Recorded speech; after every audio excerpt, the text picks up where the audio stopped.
Hey everybody, Neil Thompson, founder of Teach the Geek here. I work with technical professionals so they can present more effectively, especially in front of non-technical audiences. And you can learn more about that at teachthegeek.com. Again, that's teachthegeek.com. And always remember to like and subscribe to this YouTube channel. Every bit helps.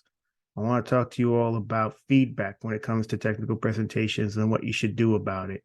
Well, first, you should consider the source that the feedback is coming from. Is the feedback coming from somebody you respect? If not, then maybe that's feedback that you shouldn't give all that much credence to. Is the feedback coming from your boss or your boss's boss, somebody in authority? If so, then maybe that's some feedback that you should take into consideration, considering that they control whether you move up within an organization or not. So basically, consider where the feedback is coming from. And then secondly, when it comes to it, you got to run it through your own filter.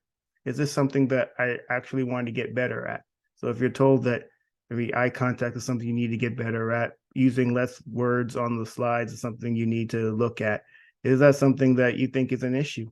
You have to obviously you got to balance both of those things that I mentioned, balance the what you think you need to get better at with the source of where the feedback is coming from.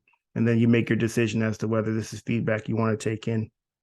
And then the last thing I want to mention about feedback is implementing one thing at a time.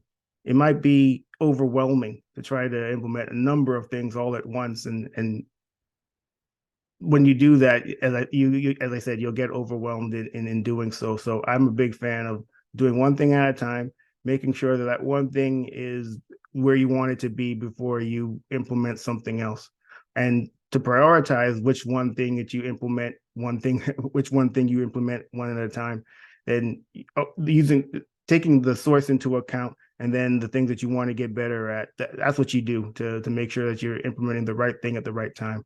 So if you're getting a lot of feedback saying you need to improve your eye contact, well, maybe that should be the priority. If you once in a blue moon, one person told you that you need to improve your eye contact, well, maybe that's the one thing that you shouldn't prioritize.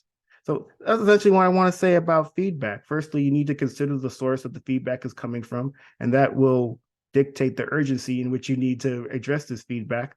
Always need to run it through your own filter. So it's not just based on what other people say that you need to improve on, but what you think you also need to improve on as well. And then implement one thing at a time. That's way more manageable.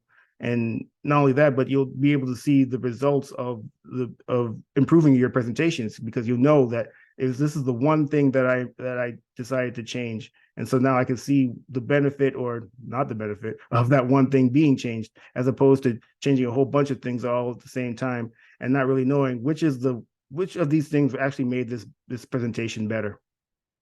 So that's what I want to say about feedback. Try these things out. Hopefully it works out for you.